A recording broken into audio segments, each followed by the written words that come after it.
নমস্কার বন্ধুরা, city live বাংলায় স্বাগত। বিষ্ণুপুর মিউজিক ফেস্টিভ্যাল আপনারা দেখতে পাচ্ছেন, জোড়া মন্দির, পোড়ামাটির হাট। এখানে দেখানো রয়েছে কোন জায়গা।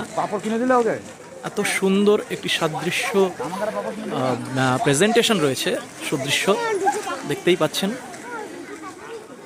ঠিক এইভাবেই একটা লন, লাল মাটি নিচে, আর পাশ থেকে বিভিন্ন রং বেরঙের তোরণের মতো কিছু কাপড় এবং তার সাথে বিভিন্ন রংবাহারি আলোর রোশনাই। এখান থেকে আবার একটু অন্য রকম, এখানে মূল মঞ্চের কাছাকাছি যাওয়ার চেষ্টা করছি, যেখানে এই মিউজিক ফেস্টিভ্যালের মিউজিক অর্থাৎ সঙ্গীত পরিবেশন হয়। মূলত উচ্চাঙ্গ সঙ্গীতের অনুষ্ঠান এটা। এখানে দেখানোই যাচ্ছে যে মূলত বিষ্ণুপুরের যে